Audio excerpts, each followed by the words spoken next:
ঠাকুরবাড়ির রান্নাগুলো কিন্তু সামান্য ঘরে থাকা উপকরণ দিয়েই বেশিরভাগই বানানো হয়ে থাকে এবং তার স্বাদ হয় অসামান্য। ভীষণ সহজ সরল রান্না, ঘরোয়া উপকরণে।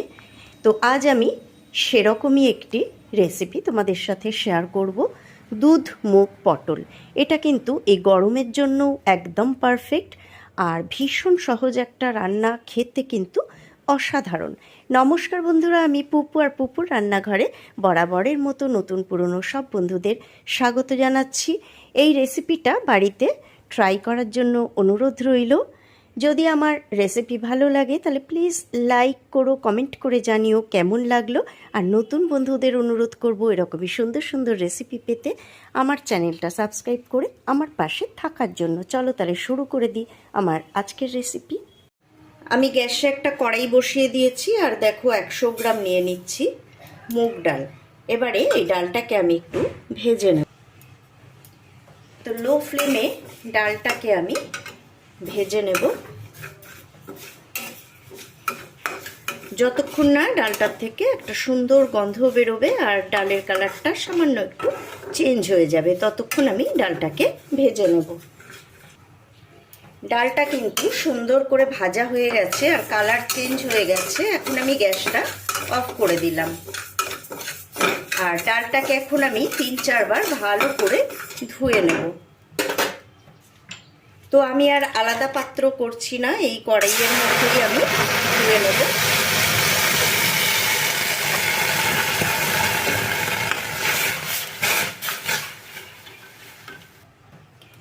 ডালটা 3-4 বার ধুয়ে নেওয়ার পর আমি এই কড়াইটা আবার বসিয়ে দিলাম, গ্যাসটা অন করে দিয়েছি। এখন আমি এতে পরিমাণ মতো জল দিয়ে দেব ডালটা সেদ্ধ করার জন্য। আর আমি এটাকে হাই টু মিডিয়াম ফ্লেমেই সেদ্ধ করে নেব। তো এখন আমি এর মধ্যে দিয়ে দিচ্ছি 3টে গোটা কাঁচা লঙ্কা, চিড়ে দিইনি কিন্তু। আর দিয়ে দেব স্বাদ মতো নুন, 1 চা চামচ নুন আমি অ্যাড করে দিলাম। ডালটা ফুটে উঠেছে, তবে ডালের এই ফেনাটা কিন্তু অবশ্যই কেটে ফেলে দিতে হবে।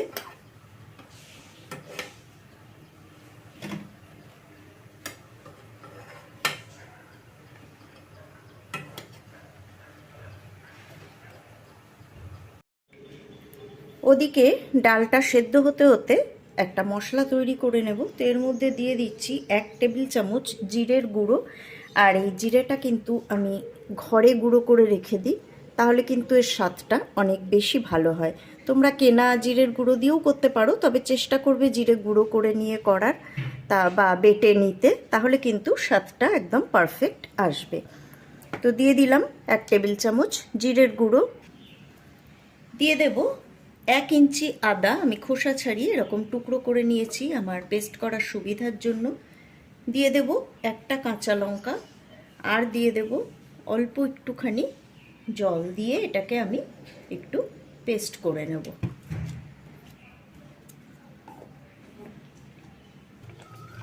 ডালটা যখন অল্প একটু সেদ্ধ হয়ে এসছে সেই সময়ে আমি এতে দিয়ে দেব 300 গ্রাম পটল। পটলগুলোর দেখো এরকম খোসা ছাড়িয়ে ধুয়ে অর্ধেক করে আমি কেটে নিয়েছি। তো জলটা একটু কম মনে হচ্ছে, এই সময় আমি এর মধ্যে আর একটুখানি গরম জল অ্যাড করে দেব।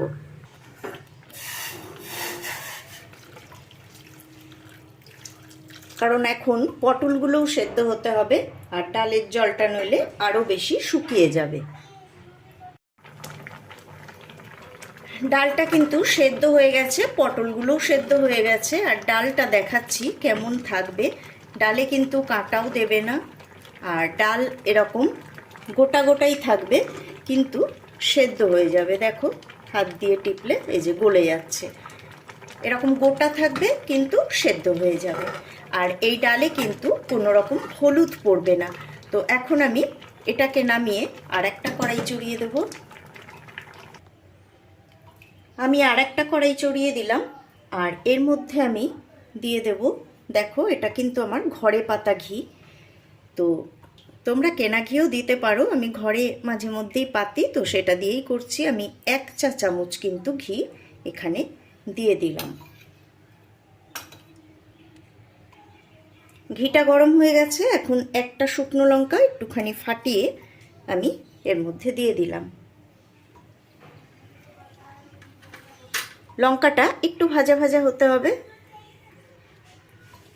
লঙ্কাটা ভাজা ভাজা হয়ে গেছে, এখন আমি এর মধ্যে দিয়ে দিচ্ছি 1/2 চা চামচ গোটা জিরে।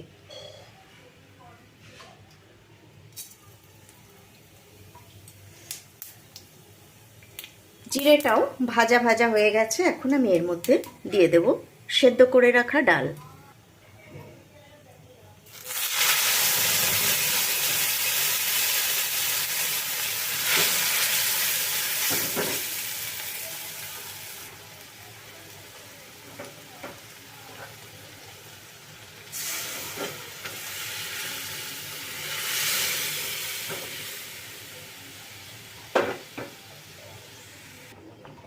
দারুণ সুন্দর একটা গন্ধ বেরিয়েছে ঘিয়ে ফোড়ন দেওয়াতে। এবার আমি যে মশলাটা বেটে রেখেছিলাম সেই মশলাটা এর মধ্যে অ্যাড করে দিচ্ছি।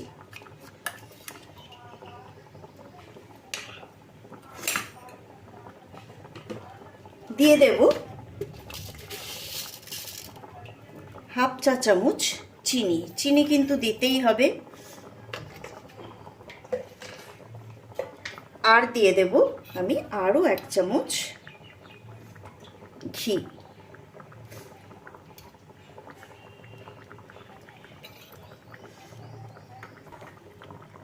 দিয়ে দেব 1/2 কাপ মতো দুধ। দুধটা কিন্তু আমি জাল দিয়ে তারপরে নর্মাল টেম্পারেচারে নিয়ে এসেছি।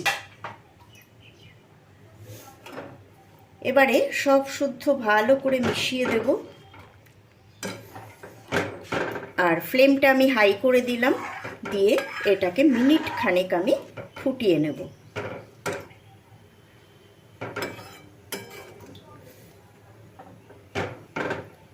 এই সময়ই টেস্ট করে নিতে হবে নুন চিনির মাত্রা ঠিক আছে কিনা। যদি প্রয়োজন হয় তাহলে কিন্তু এই সময় একটু দিয়ে দিতে হবে।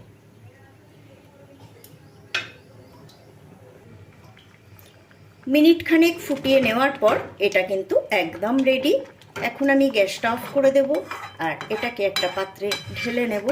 এটা ঠান্ডা হলে কিন্তু আরও কিছুটা ঘন হয়ে যাবে। বন্ধুরা, রেসিপিটা কেমন লাগলো আমাকে অবশ্যই কমেন্ট বক্সে কমেন্ট করে জানিও। আজকে এই পর্যন্তই বিদায় নিচ্ছি, আবারও ফিরে আসব পরের পর্বে এরকমই সুন্দর কোনো রেসিপি নিয়ে। সবাই ভালো থেকো, সুস্থ থেকো, সাথে থেকো।